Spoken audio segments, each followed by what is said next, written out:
Here's what's happening now. The clouds starting to move back in, and so are the snow showers, and that is not good for the evening commute. We'll tell you where the headaches are going to be coming up. Paula? Hey, Ben, the stage is set for the prognosticator of prognosticators. We spent the day with Woody the groundhog, and I got to tell you, she's a little bit of a diva, Karen. Oh, no, I can't wait for that one. Thank you, Paula. Also first at 4, cabinet chaos as Republicans change the rules, and the nomination of Michigan's Betsy DeVos is in a big trouble. Disturbing criminal charges against this woman accused of killing a member of her own family in Shelby Township. First at 4 starts now. Live from downtown Detroit, Local 4 News First at 4 starts now. Good afternoon, everybody. I'm Karen Drew. First at 4, snow messed up the morning commute, and don't be fooled by the sunshine. More snow is moving into the area this evening. Let's get right to Ben Bailey for the first forecast. Yeah, Karen, not as widespread as what we saw for yesterday evening's commute, but there are going to be a couple patches out here where visibility is going to drop, and it's going to be some slow going. This one coming out of Ann Arbor, visibility down to 2 miles there, so right along 94, and very soon here along 275 Plymouth and Canton. The other area that we're watching is up towards Clinton, or Commerce Township rather, coming out of Milford, and you can see some pretty dark shades there on Fort Live radar indicating some moderate snowfall there in that batch. The good news is it's moving quick, so if you see it, it's going to be out of here very soon. Still some around here by 6 p.m. By 8 o'clock tonight, we'll be drying out.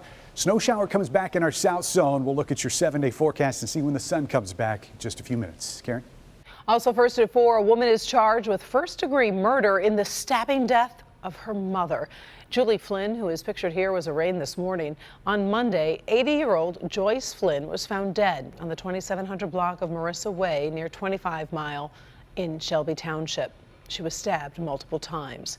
Meantime, a Roseville man will not be charged after he shot and killed a suspected home invader. It happened at a home on the corner of Chippendale and Marquette.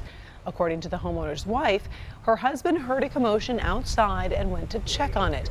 The woman said that once outside, her husband was confronted by an intruder who claimed he had a weapon. That's when shots were fired. Again, the Macomb County Prosecutor's Office is not pressing charges.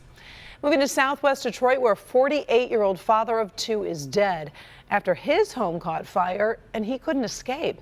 The fire broke out early this morning on Lane Street, just off of Verner Highway. One of the men living in the home did manage to escape. Unfortunately, his roommate, Alvaro Jimenez, did not. The roommate said he was forced to jump out of a window. I closed the door, put my boots on and jacket, and I climbed to the call 911 and climbed to the window. At this time, police are trying to figure out how the fire started, but believe it may have been caused by a cigarette or a space heater. The Red Cross is offering assistance to the victims this afternoon. A family-owned auto shop in Redford Township faces an uncertain future after a fire engulfed the building this morning. The fire started about 10 at Walsh's repair shop on 7 Mile near Beach Daily. That's where the fire chief says workers were draining a gas tank when the fumes caught fire. The blaze was put out early this afternoon. Fortunately, no one was hurt. For the second straight day, Senate Democrats boycotted the hearings for 2 of President Trump's cabinet nominees.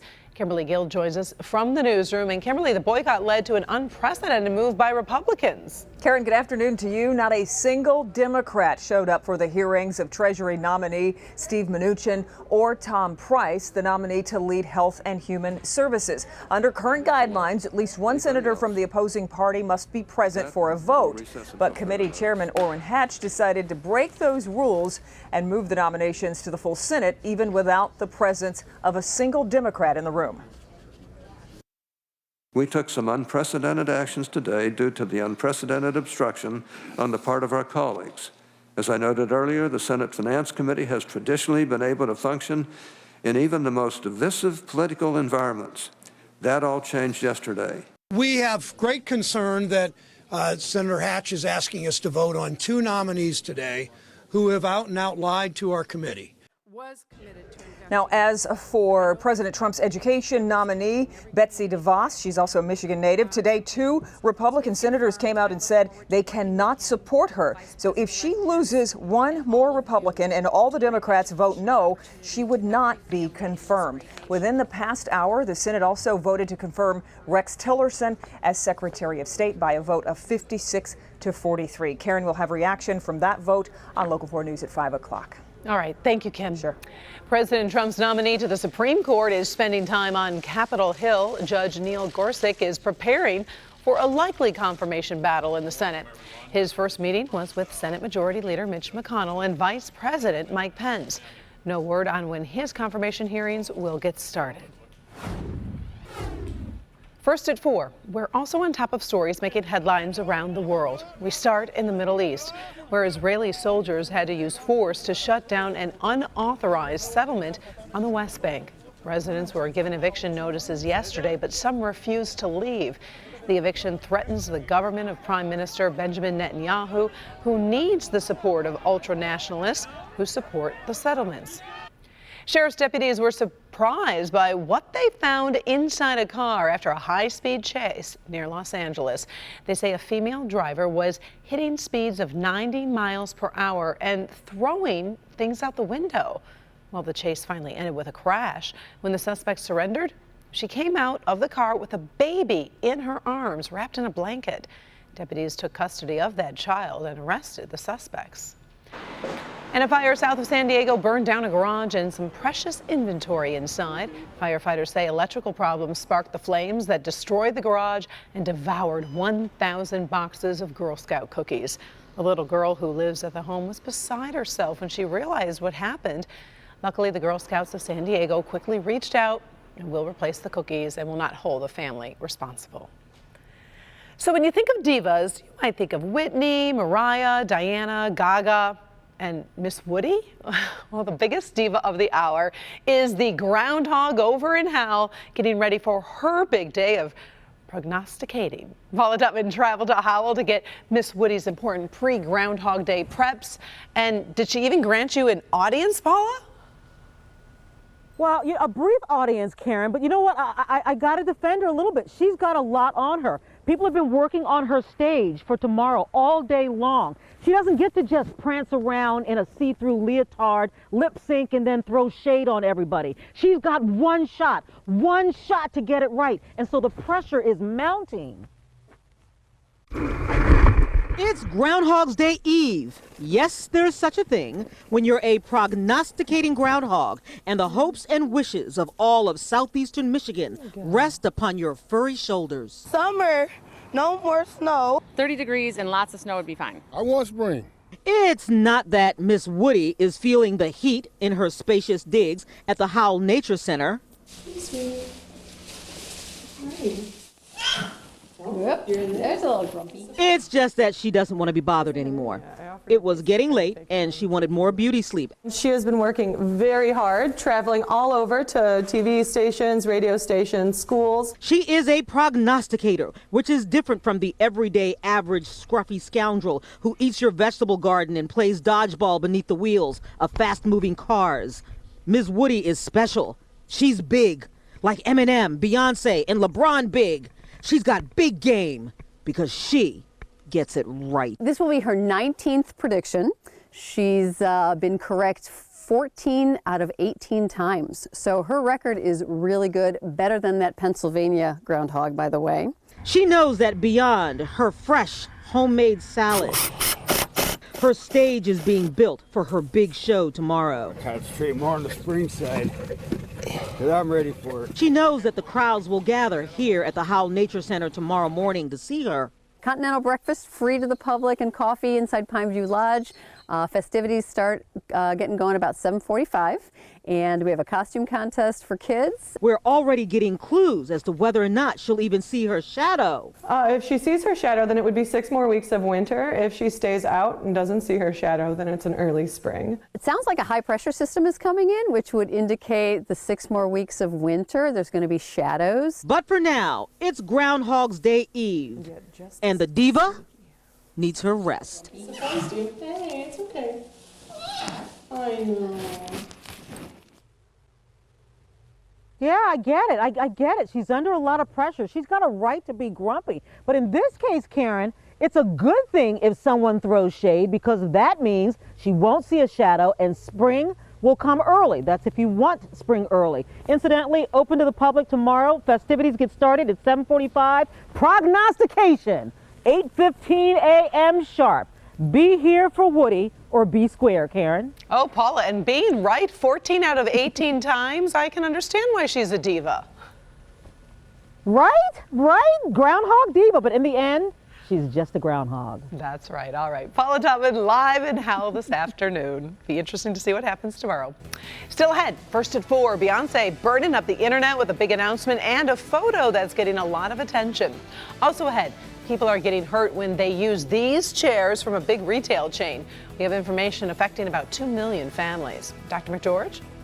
Well, Karen, in good health, big changes could be coming to a youth football near you to make it safer and recruit more players, plus disturbing tests for anyone who eats fast food. The unappetizing details, that's next. Super Bowl coming up all new on Local 4 News at 5 and 6.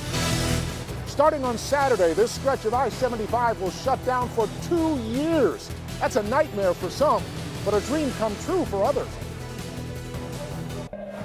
In good health, a new report today says there may be a concerning chemical in many fast food wrappers. Dr. McGeorge is here to answer some questions about this because this is worrisome. Well, potentially, yeah. And that's part of it. We're not really sure how worrisome because these chemicals are used basically to make wrappers more grease resistant.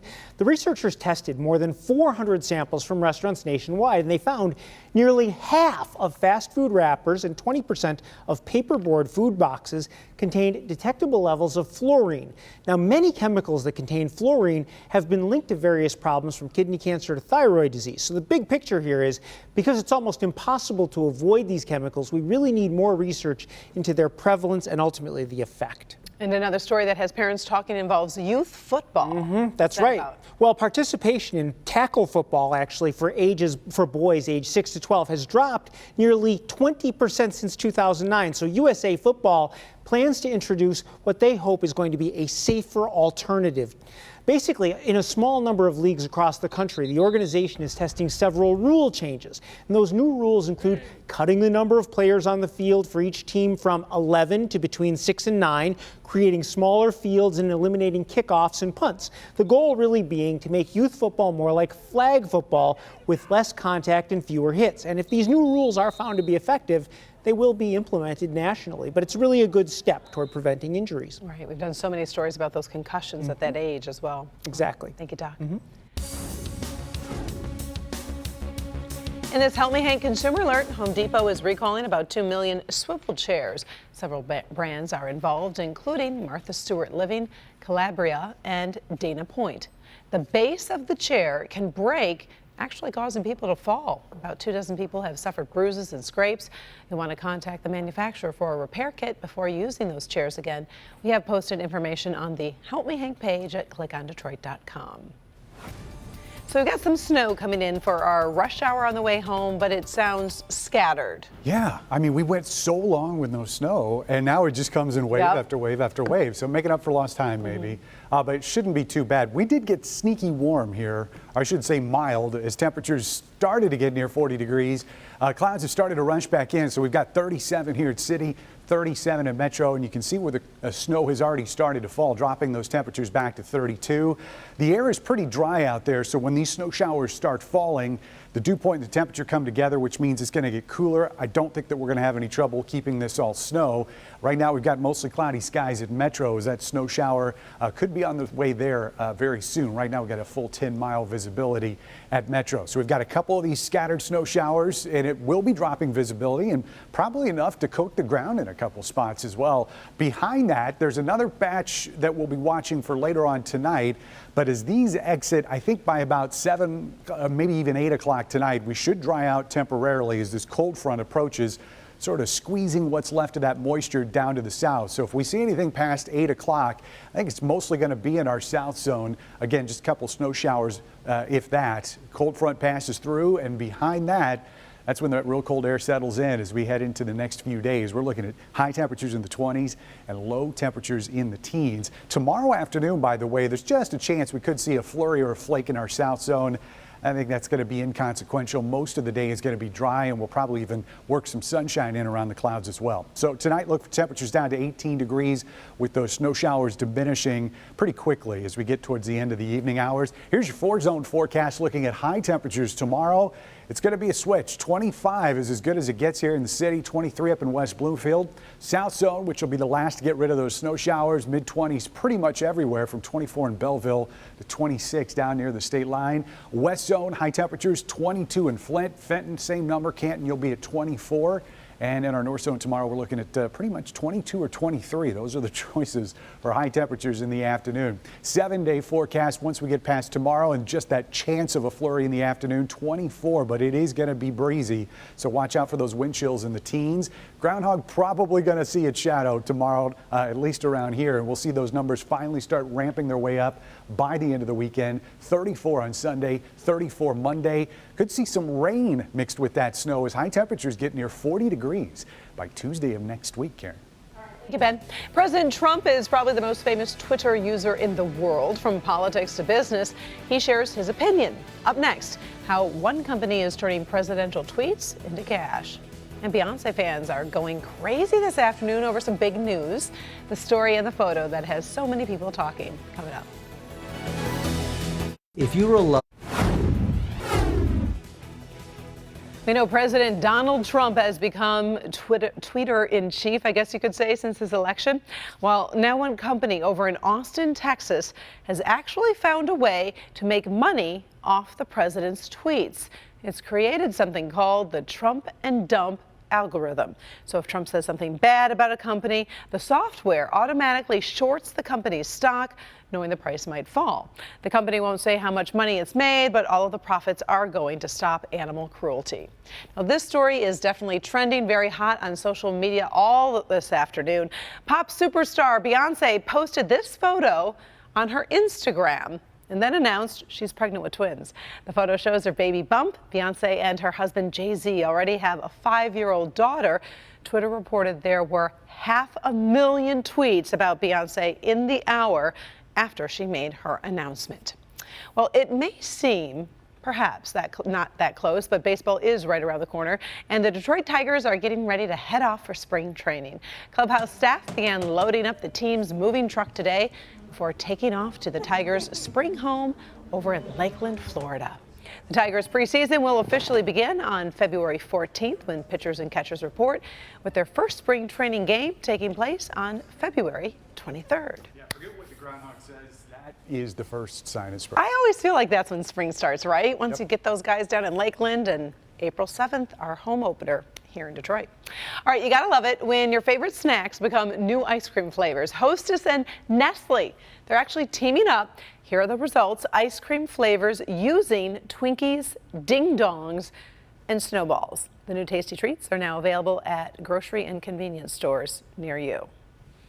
Still ahead, lost and found, and you won't believe how long this family's precious pet was missing.